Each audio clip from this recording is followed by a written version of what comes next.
and you can blame Tolkien for this. He was a philologist, and I'm a huge Tolkien fan. He's my primary influence, and I have.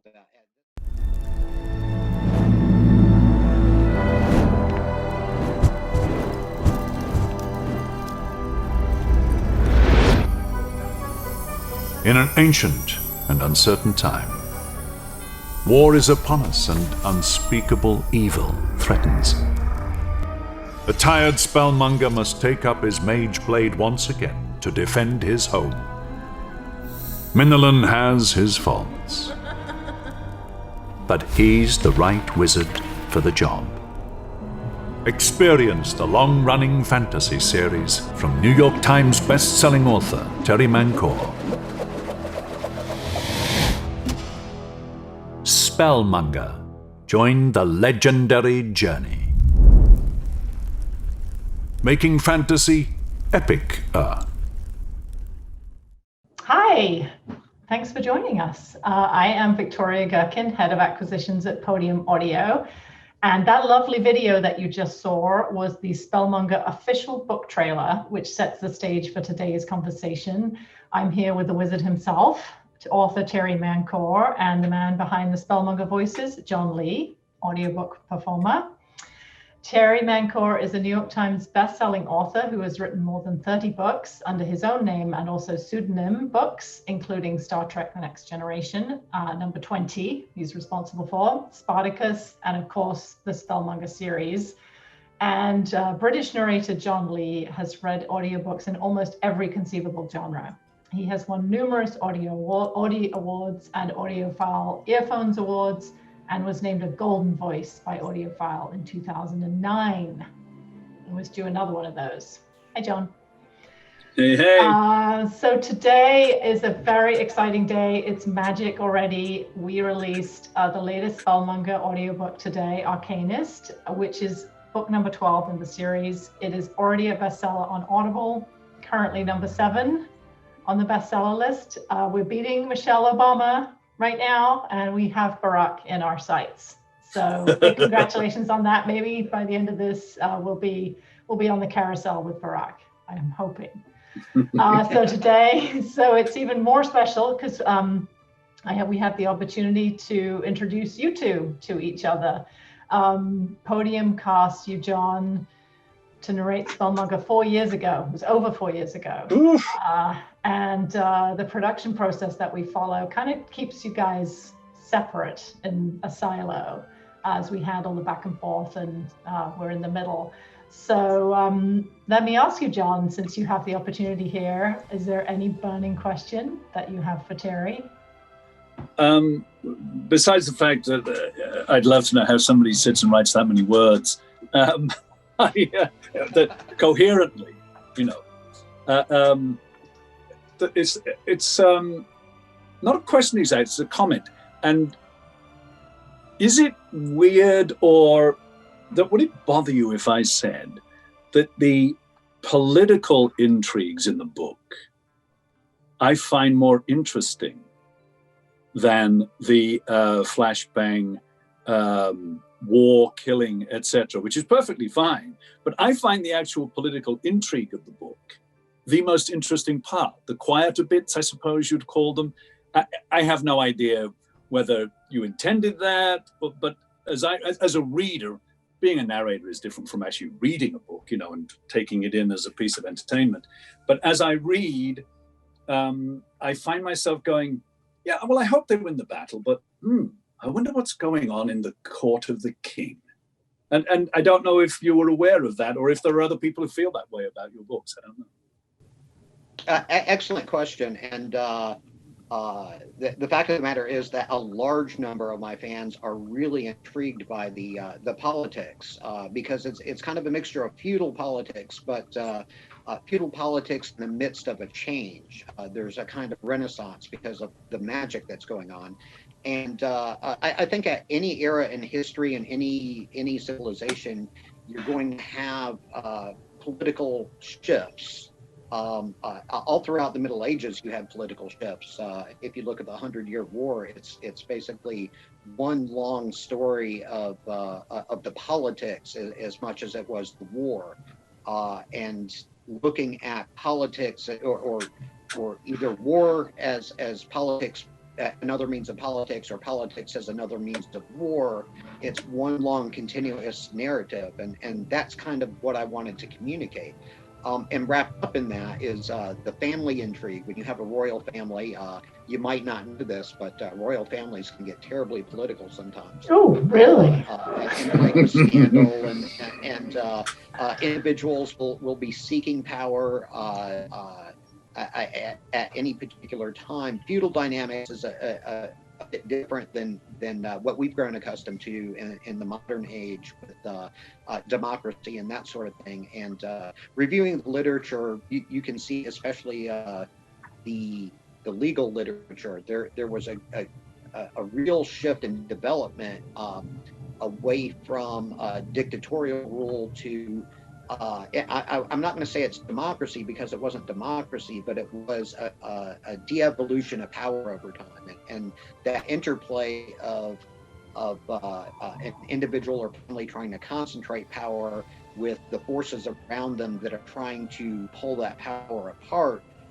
That's what makes fascinating reading. It's Shakespearean. Shakespeare really captured in his histories that whole element, I think, and I try to bring that into the Spellmonger series. Tolkien, for example, did a great job with the mythic, but when it came down to the nitty-gritty of the politics of Middle Earth, he lacked specifics, and it was kind of a feudalism light.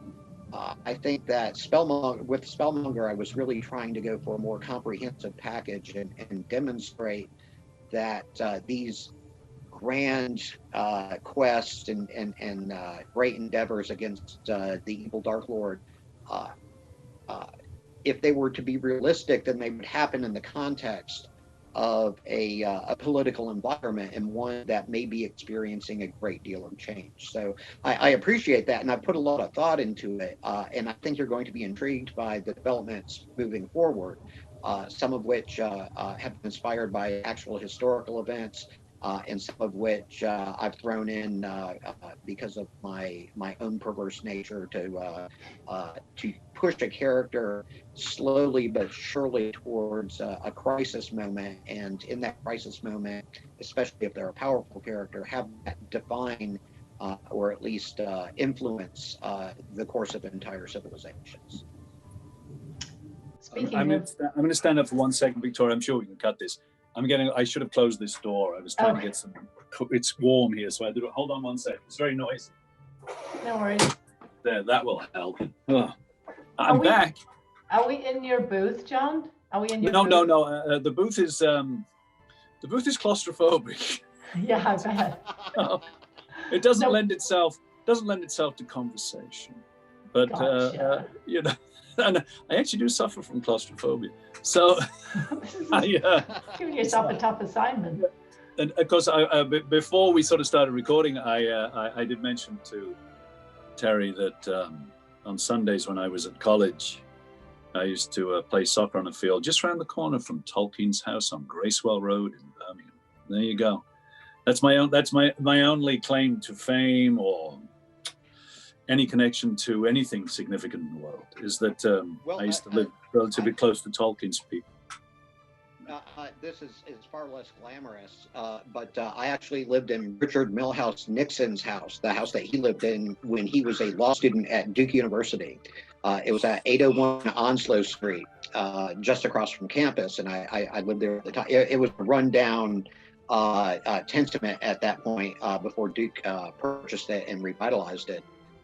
But yes, I got confirmation from an old lawyer that I worked for a while that yes, that was Dick Nixon's house until he couldn't afford it anymore, and then moved out to a tent in Duke Forest to live there for, I think, the last semester that he was at Duke University Law. Richard Milhouse. Wow. Anyway.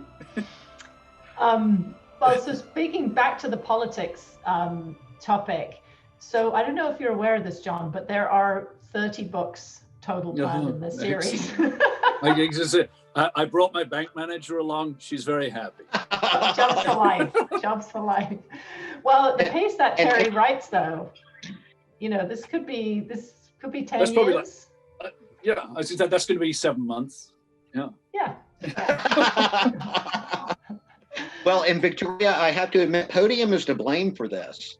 When your company originally approached me and said, yes, we want to buy all the Spellmonger books for audio publication, and we want to get all future audio books for Spellmonger for publication. And then you asked me how many there were.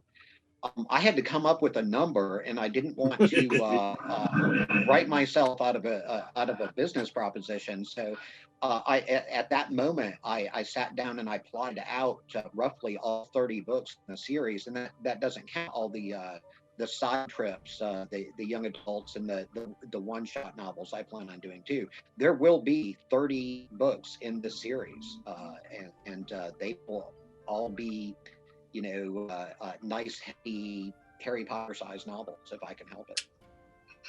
That's fantastic. I think the fans are going to be delighted to hear that you made that decision based on a business negotiation.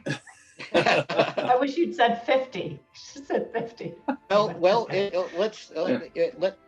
see what happens. I have to collect my pension at some point. Well, we did, and speaking of the side stories, I don't know if you know this, John, but we did Terry's young adult series, Hawk Maiden. It's a trilogy, and Finty Williams was the narrator on that series. Whose name I don't, but the name I know, the person I don't. Yeah. Well, there are a few Minalan is in that series, so we gave her obviously the. Oh, fabulous. And there will be more young adult novels in the future. I'm currently working on a young adult trilogy based on the Gatina character from Necromancer and Shadow Mage, with my editor and collaborating on that. So this is Hawk Maiden received enough popular acclaim where, to be honest, a 17 to 20 chapter novel, that's like a break after cranking out something like Necromancer. So you know, that's kind of I think, and it's gateway fantasy. It really I think Harry Potter proved that you can capture the attention of young adult audience with fairly mature concepts without necessarily resorting to sci-fi dystopian horror and kill each other. And I think that there's a growing market for that. And those kids will grow up and want more adult fantasy, and hopefully they'll already be introduced to Spellmonger at that point. Yeah, excellent. It's our healthful gateway drug. So John, when you sit down, when we send you, you know, the tome, the Spellmonger tome, how do you set about preparing for it? I'm sure the fans of the audiobooks would love to know a little bit about your process.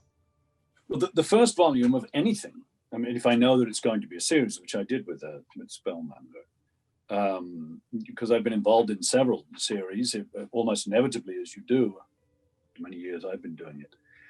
The first volume, it's not that I don't take great care after the first volume, but the first set of stories will be the foundation. And so whatever character work I do in that first book will stand me in good stead for the next 72 books. The work is much more detailed in the first book, simply because you know that whatever you do there, it means that you will in fact have to do you will have to do less work to preparation work for the following volumes. Of course, there'll be new characters, plenty of new characters in book 2, 3, 4, but the responsibility in the first book. And the most important thing, when I talk to people who are either early in the audiobook business or thinking of getting into it, is they ask, well, how do you approach a book? And I always say it's actually about tone, a lot of it. In other words, if I'm presented with Dickens and Woodhouse, P.G. Woodhouse, the tone of those books is very different. Or if I'm doing an apocalyptic sci-fi book, the tone of that. And so you pay a lot of attention to the first book because you want to know, well, you want to at least attempt to know what tone the author was setting. Comic book, is it comic? Is it tragic? Is it somewhere in between? Is it picaresque? And so I spent a lot of time on the first volume simply working out, because there's a number of very amusing, there are some very amusing and funny parts to Spellmonger, but it is underneath all of that, telling a very serious story. And so the rhythms of that, the rhythm that the tone of the book sets is very important, as much as character, accent, whatever, however the dialogue is paced. So I spent a lot of time simply, you immerse yourself more in that sense in the first book, so that the following books, once you know that tone, it's easier to simply slip into the second through the seven, however many books you will write, Terry. And that's really the bulk. That's the bulk of the work for the first volume of the book, is trying to work out the pace, rhythm, tone. That's my biggest job. And then we always have a slate of pronunciations that Terry really enjoys doing his own recording, so that you can hear his southern accent. Terry, are you there? I heard him say "uh-oh," which made me worried. Thank you so much. Yes, welcome to rural North Carolina internet. Okay, so we were talking about pronunciations and the great list of pronunciations that that Terry prepares at the beginning of every book. Terry, when you're imagining and coming up with words and names and the fantasy in the fantasy world that you've created, are you conscious now that John is going to have to say these words? I almost use the word butcher, but I'm not. I'm going to take it back. Say, just speak very fluently.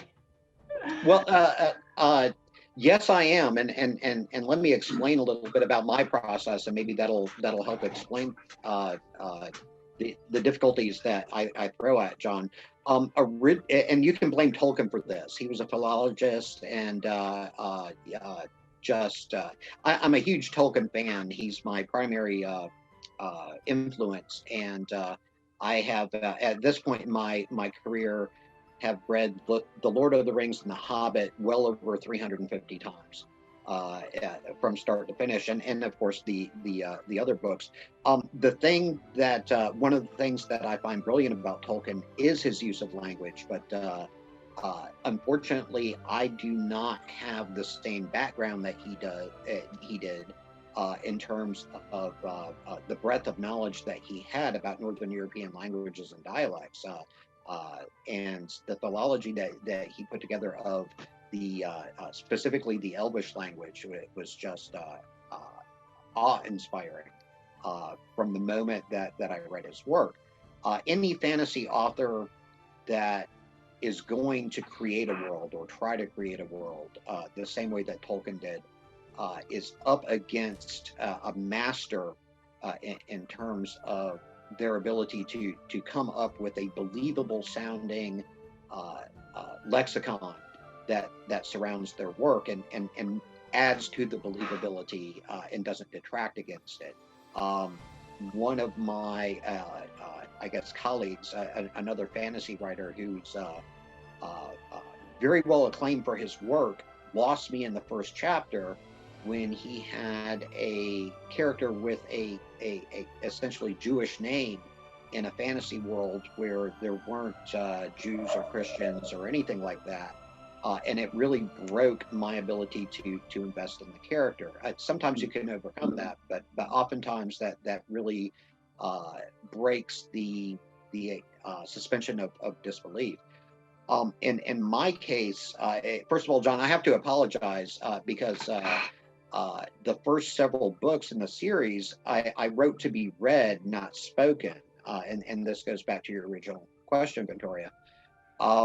It wasn't until about book 8, Court Wizard, that I really started adapting my writing style in some specific ways, because I was mindful that this book isn't going to be just read with the eyes, where a reader can fill in the voice. But I was inflicting this on John, and he had to actually pronounce the words that I was coming up with.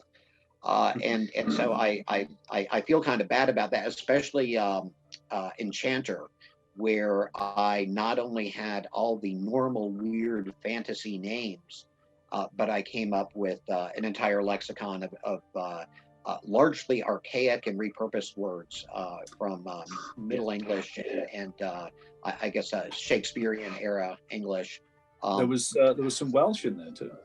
Yeah, there is some Welsh in there, and in Journey Mage there's Irish, the Kasari. Oh, yeah. And I felt really bad after I wrote that and realized that you'd have to struggle with it. I'm very pleased with the result, by the way. But starting about book 8,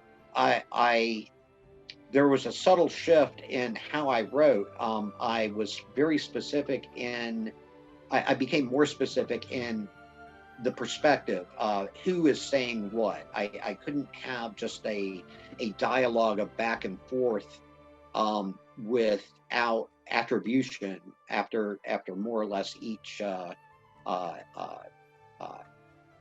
bit of dialogue, because I started to realize as I was listening to John that there were areas where, you can do a pause, and if the reader is following along closely, they know that the dialogue has shifted from one character to another.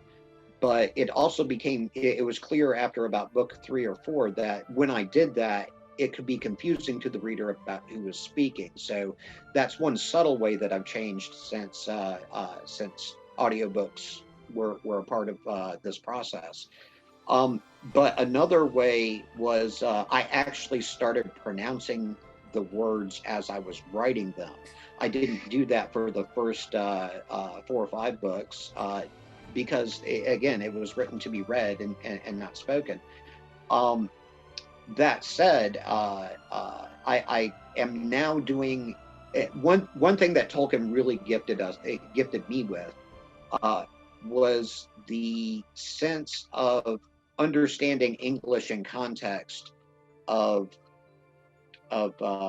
its long history and the various root words that come in from different languages.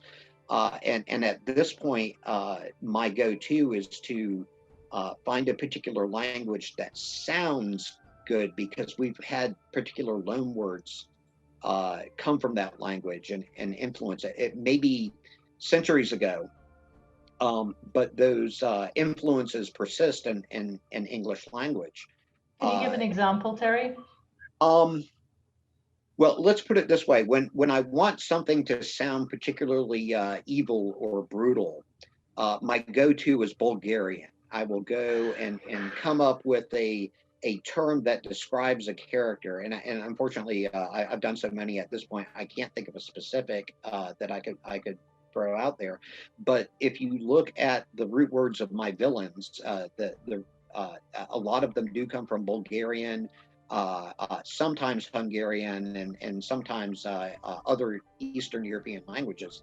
And I think that's just because to the English ear, those languages tend to be very harsh, lots of K's and SH's and things like that. And the vowel structures are very twisted. If I want to do something that sounds a little more elevated, a little more enlightened, or more elvish, I guess you could say, I'll turn to Finnish, or sometimes even the Sami language of the Lapps in northern Scandinavia. occasionally Icelandic, and as John pointed out, I've stolen just horribly from Welsh and Irish in various places. But I've also gone back to, as I said, Minalan and early modern English, looking for archaic words that are no longer in common usage, but certainly add to the effect. Something like the term cenacle, cenacle, which in Enchanter I repurposed from an old, I guess, early modern word, and I think it was originally a French loan word, to mean the original was that it was a group of intellectuals who got together for like a book club or intellectual discussion, an outgrowth of the salon movement from the coffee shops of Paris. But that word was used for 30 years or so to describe that particular thing, and then fell out of use. I repurposed it in Enchanter to describe a group of wizards all working on a common problem together, sometimes in a formal or even informal sort of way. I was particularly proud of that one because I figured it would be one John would have an easy time of pronouncing. Unlike Bulutarian, which Bulutarian, yeah. But that's kind of the approach that I take at this point. I'm conscious and try to be conscious of the fact that what I'm writing needs to be spoken, and I can't make it too interesting on the page. Otherwise, I'm going to trip John up and ultimately confuse the reader. That said, I've got some weird stuff coming your way in book 13, John. I apologize in advance. Thank you so much. Nice. Well, I wonder if having had this discussion now, this will color when you see these words, John, how you go about, your performance. This could be. I have my golden rule. It's probably the golden rule for all audiobook readers. I don't know. My golden rule is that whatever I'm a theater person, and there's a function in the theater world of dramaturg. It's a word I don't like. I like to call them play doctors. They tend to sit in on the development of plays and go, your first scene needs this and the structure. And one of the major dramaturgs of America, a good friend of mine, said, no matter what it says on the page, even if it's actually a typo, until I have talked to the playwright who just told me it's a typo, the actor must read it the way it's written, even if it makes no sense, because he or she might have intended that. So the first thing you do is you go, whatever they've written. And of course, there may be editing problems, but what's been written, if it makes sense in some way, should be read. And the other thing is that names of places, people, everything should always be read the way the author wished them to be read. I've actually encountered authors, it's almost always sci-fi or sci-fi fantasy because it's often invented. I've only ever met, I can think of one author who said, he can read it however he wants, don't worry about it. I was like, okay, but I always assumed that authors are very, not precious, but you spend a lot of time naming your character. You spend a lot of time naming a city or a town or a road. And it may be something, it means something to the author, as my assumption. So I always make sure that I either have the correct pronunciation from the author or an intermediary, or I have an author who goes, don't worry about it. I don't really care how it's pronounced. And you go along and do your best. I mean, most of my pickups, as we call them, the mistakes I make in these books, a huge percentage of them is that I have pronounced it correctly once and then incorrectly the next 19 times because I just don't remember. And I go, oh, I know how that's pronounced. And then you go, oh, I actually pronounced it correctly on page 3 and then incorrectly for 19 other times. But you have to respect what the writer wrote. including the way things ought to be pronounced. And you don't argue with the author. It's her or his word to be pronounced the way he or she thinks it should be. So I'm very careful about that stuff. I make mistakes. But. I'm sympathetic about this because as an indie author, I didn't have a rigorous editorial process, especially in the first couple of books, and I'm sure that's become evident as we've moved through. I've gotten much better about that now, and it really varies from work to work. But there have been some egregious spelling variations, especially in the early part of this process, that between my editor and my fans, they have slowly beaten me down to define. Someone called it, please define an industry standard for how this is supposed to be spelled and therefore pronounced. So I'm very appreciative of that. I also I do give a lot of thought, usually towards the name of a particular character, especially because a character name really defines them. And in retrospect, I wish I had picked a better name, a stronger name for Minalan than I did, because honestly, I started out with that as kind of a placeholder name until I could come up with something truly heroic. And by the time I got to the end of the book, I was like, oh, nah, I guess he's Minalan now. You know, I've really kind of written to the, yeah, I'm stuck with it. We'll just keep going forward with that, and that actually makes me feel better to know that you've got that approach to pronunciation, the same sort of thing that I have towards spelling. Well, James Joyce insisted that he wanted the last word of Ulysses to be yes, which it is, and he said it's because it's the weakest sounding word in the English language. I agree. And so he said, I need that word. It's terribly weak. And so he did it. So there you go.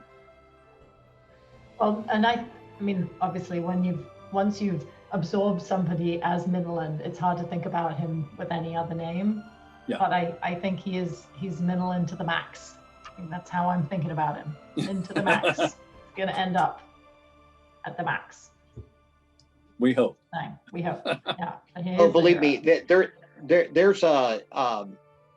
there's a lot coming for Minalan as a character. He is not a static character, and I think you're going to see a lot more. You're going to see Minalan go to 11 in the next couple of books as the plot heats up towards the middle of the series, in ways that are going to shatter the character as it's understood, but in the reintegration of the character, I think that we'll see an even stronger and more essential character, and that's difficult to explain without releasing a lot of spoilers. But we're going to see Minalan get even more Minalan-y by the second decalogy is finished. That was a nice if you could include the adjective Minalan-y in one of the books, I'd be very happy. If you can't get around that's certainly a possibility. I will definitely do that. Nice. Actually, speaking of proofing, which John, you were just touching on, finding of your mistakes. So I told my colleagues that I was going to be chatting with you guys this afternoon, and Hannah, who has proofed most of the Spellmonger books, she had a question that she wanted me to ask you, Terry. Her favorite character is the Spellmonger's wife, and she's given me the phonetics, Alya. Alya? Oh, yeah. Right. Alya. I'm like doing the real narrator thing here. And she wanted to just ask you to speak about the development of that character over the course of the books. Excellent. Believe it or not, Alya is one of my favorite characters. And one of the things that makes her my favorite is that she starts the series completely unremarkable. She is literally just this chick that Minalan met and kind of liked, and things just got out of hand. Of course, it's a parallel in some ways to my own relationship with my wife, which we frequently describe our marriage as a one-night stand that went horribly awry. And so we met. She insists that it was love at first sight. But I also know for the first 6 months to a year of our relationship, there were a lot of issues that went on too. And while we didn't have the challenges that Minalan and Alia did, the fact of the matter is that I think it's important from a story perspective. If I want to show the complete character of my main character, then I need to be able to explore what he finds valuable, what he finds precious, what he cherishes in his life. Those are essential things that need to be answered at the outset.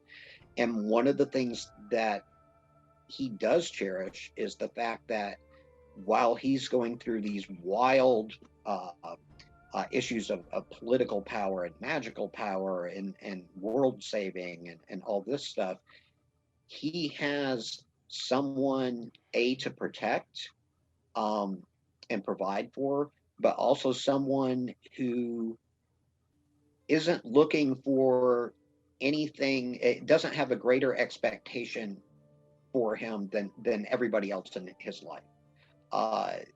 I've frequently had fans tell me that the, I guess, intricacies of Minalan and Alia's relationship is one of the things that has drawn them to the series and kept them reading, even when the battles and the political intrigue don't compel them to keep reading as much. But the relationship that Minalan has with Alia is fundamentally based on the fact that they find comfort in each other.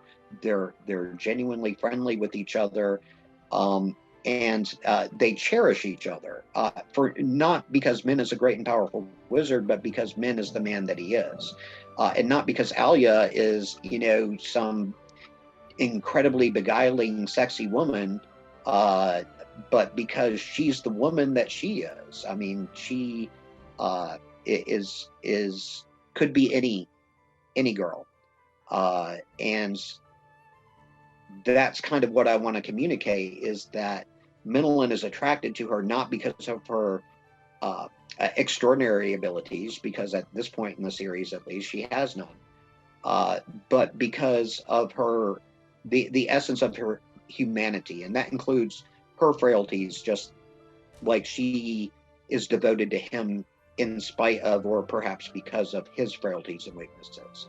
And it's really a complementary relationship, and it's one that at various points, for example, I don't want to spoil it too much, but book 13 starts off with a fight between Minalan and Alia. I'm not sure of any other fantasy novel that's ever started off with a marital spat, but I'm sure someone will point one out to me. But that sort of thing is important to the development of their characters over time. And again, without revealing too much, Alia will come to play a more and more important part in the overall plot, for no better reason that she is at the right place at the wrong time, being Minalan's wife. And at this point in the series, she's already suffered some for that. And their relationship will change and as the plot goes on in the fullness of time. But their love for each other and their recognition that regardless of whatever else is going on in the universe, that they still have a connection to each other that's going to allow them to survive, or at least give them the impetus to survive all this other stuff. I think is one of the truly, it's one of the better artistic things that I did with the Spellmonger series, is actually put a functioning married couple at the center of the story, and at least spent some time exploring that idea, the idea of marriage. It's actually been something that's come up from several different angles over the course of the series, and it's involved things like I guess the medieval idea of fidelity, which means that drunk and on the road and in a tavern don't count, and also things like Minalan sexual assault that happened, and how that can affect a relationship over time. There's a lot going on here, but I think that's one thing that my readers really enjoy is exploring the subtleties of that relationship, even when the character might be doing something that jars the reader or makes them fearful for that thing that has become a sort of comfort zone in the series. Yeah, I think fantasy is no different from all other great fiction, where it comes down to the characters and the engagement of the readers with the characters. The rest is sort of, the furniture and the wallpaper around, these characters that you've imagined and breathed life into. I do like the fact that Minalan and Alia are, as the child of deeply working class people, I like the fact that the main characters are not kings, queens, and princes or princesses. Right. I like the fact he's a baker's son and she's a farmer. She's basically a dairymaid. I like that about it. Who happened to have fallen into power, if you want, and some wealth. But that was one of the things I really liked about the first book in particular. Was he was just the baker's boy. Happened to have magical abilities. So I really like that aspect of it. It's like excellent. Normal people who just things happened to them. Magic. Magic. One of my fans told me at a convention at one time that the surest way I could ruin the series is to reveal that Minalan was somehow predestined or descended from arch magi of old or kings or something like that. They said the thing that really sells the series is that this is kind of a working class everyman who just got lucky and then got unlucky and then got lucky again. And the fact that instead of marrying a noblewoman or leaving his pregnant girlfriend on the side of the road, he did what a working class boy does, and you stick around. Yes, exactly. You stick. Yeah, that's great. So I'm just going to wrap up with a very, very random question. I know a little bit about Terry and what Terry does in his home life, but a little bit just from tales. But to both of you, what hobbies do you have? What do you do outside of being in the recording booth or the writing nook? I'll go first, Terry. I don't mind. Yeah. By all means. Interestingly enough, as somebody who's spent 21 years, I don't know how long I've been doing this, 20 years, 21 years, I actually, in my real life, whatever that is, I read almost no fiction in my real life. I'm reading Cast by Isabel Wilkerson. I just finished Chernow's biography of U.S. Grant. So this is my fiction fixes in my little booth. I read some fiction occasionally, but so I suppose my hobby. Do I have hobbies? Yeah, I do. I collect vinyl. That's my hobby. In fact, just over my right shoulder is my vinyl collection. I collect vinyl as a hobby. That's about it. I collect vinyl and read non-fiction, and I'm abused by my child, who isn't a child anymore. But, I think I saw a video of you on YouTube, maybe abusing your child. Did you? I do. The other thing I do is, friends in New York have a lovely daughter. They have two lovely daughters, but the youngest of them gave me a puppet once as a sort of a memento of my visit. And I don't know if you've seen. I make during lockdown. I've been making videos of Cuthbert and I've forgotten the puppet's name now. Oh my god.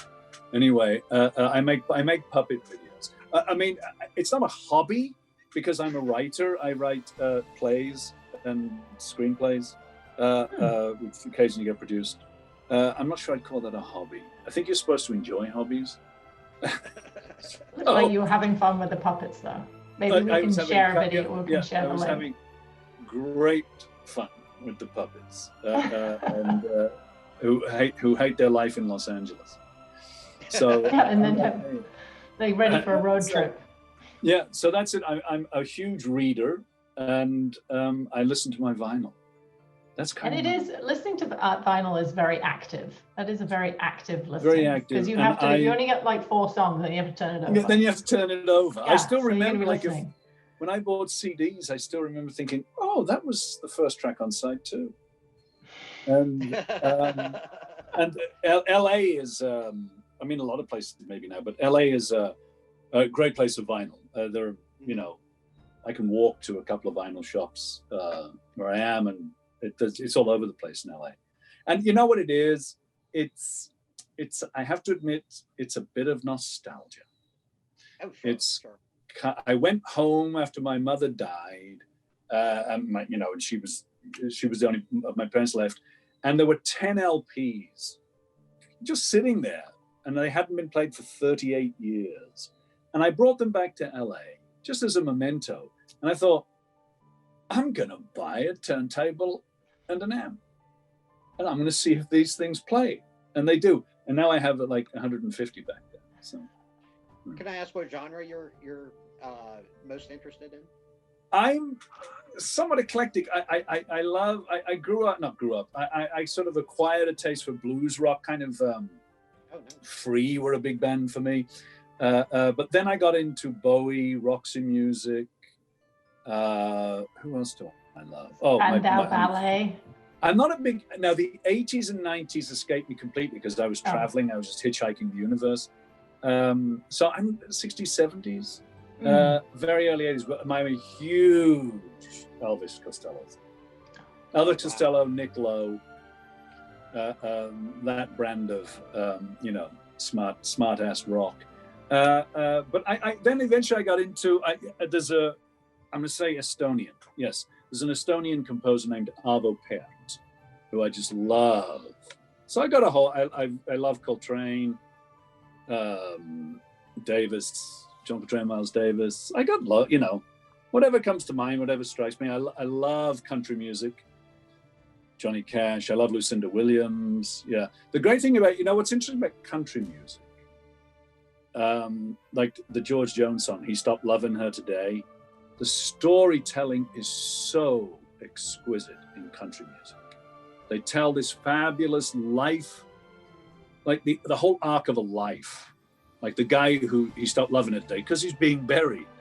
And it's just this life is encapsulated in like 3 minutes. And you go, oh! And one of my favorite songs is Dr. Hook's Sylvia's Mother. Do you know that song? It's a fabulous song.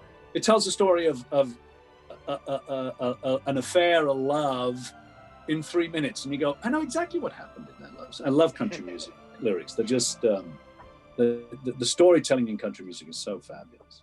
So that's sort of what that's what I do. Listening and pretending to write screenplays and plays. To kind of dovetail with that, my musical taste, especially when I'm composing, if I'm writing a particular scene, believe it or not, I will look for some inspirational music to kind of feed my emotional tank to give it the right spin. But if I'm just kind of grinding along as usual, my go-tos tend to be Glenn Miller, the 40s and 50s swing and big band music in particular. I guess some Sinatra, that sort of thing. It depends on what I'm writing and how cocky I need my character to be. But there are definitely times when I've had Sinatra playing when I'm writing dialogue with men, and he just decides I don't give a damn anymore, and I'm going to do it my way, or what would men say? Yeah. What would Frank Sinatra when I need men to be a little more Frank Sinatra? I'll bring that in. The big band sound of Glenn Miller and the 40s and all throughout the war period and post-war period are just golden to me. And Julie London in particular, as Oh yeah. I love Julie London. But to answer Victoria's original question, stuff I do for fun. I hesitate to say this because it sounds like a cop-out, but well, first of all, I do read a lot of nonfiction, both in research and just for enjoyment, especially history. Reading a 2-volume work on the American Revolution right now that I'm particularly into. I have a hard time reading fiction just because some of what passes for popular these days, it really isn't something that I find myself for various reasons that into. So I've almost avoided fiction, especially since I've been composing at this kind of pace, just because I don't want too many influences from popular fiction to pop into the Spellmonger series. I would prefer to create that myself without those influences. But other than that, gardening. I actually do. Since we moved, especially, I've done a lot of gardening on the mountain, and recently acquired a little bit of property where I'm going to this spring put in a more extensive garden. And a stable. One of our neighbors gave my daughter a horse, so I now have to build a stable, and pasture and hayloft and all that. So gosh, I really want to thank my neighbor for doing that. That was great. But gardening, dealing with the animals, landscaping. Especially moving into this house, it's a very rocky mountain, so I move a lot of rocks, and there's, believe it or not, a great sense of sublimity that comes from moving a rock that's been in the same spot for tens of thousands of years over here to make this cute little wall and completely cheapen its existence in terms of its natural worth. But I enjoy it, do a lot of walking outside in the woods, the river at the base of the mountain. I love the natural world. It's really been an essential and important part of my life, as my my Boy Scout references and across the series might reveal. And generally talking with my neighbors. My neighbors tend to be rural folk, the kind of folk who would perhaps compose a country music song because of their lives. But there's a sense of authenticity that comes from people in the rural South that I think gets communicated across our culture.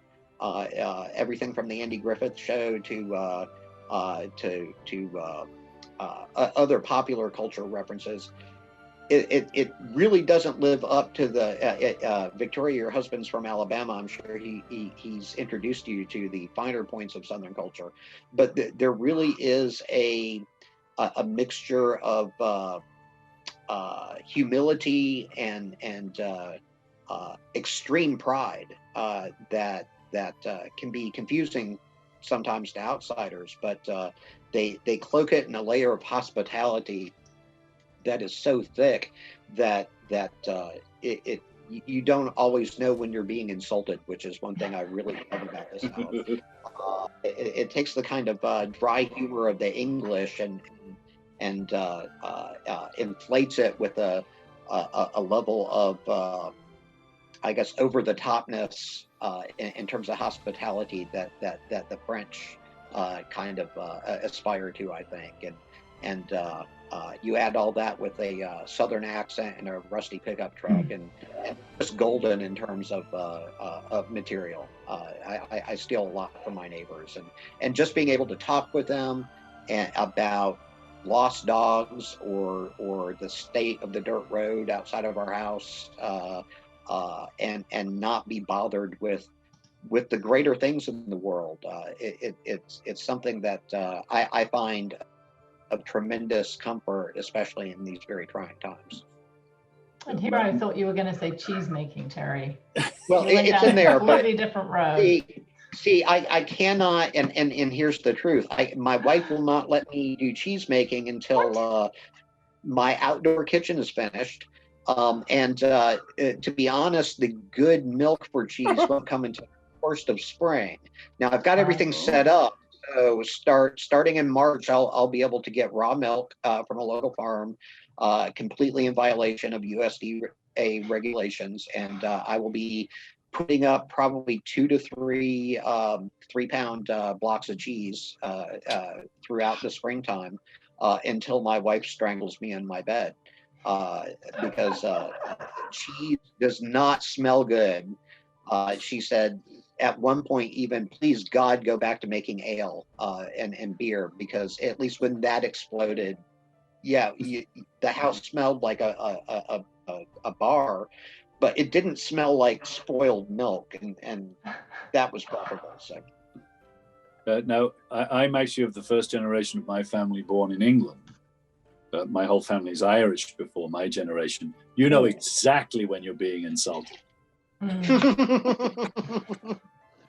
Yeah. Well, see, if you're from in the South, you do, but people from outside of the South, they don't get the nuance. Exactly. There's a lot of nuance in Southern culture. That's when we say bless. It's not necessarily bless. It's right. not a blessing. Actually, you're an bless idiot. your heart. Bless your heart. There's 6 different ways to say bless your heart, and all of them have a world of meaning. Anyway, thank you, Arcanist. Thank you, my dears. Arcanist is on sale today in audio. It's already out in ebook. You can, if you're a reader, you can read it already. If you're a listener, but today is the audiobook launch. The audiobook launch, number 7 on Audible. Last time I checked. So let's go for number 1. Let's go for number 1. All right. Great. All right, thanks, my dears. Guys. Lovely to talk. And nice to meet you. Next time.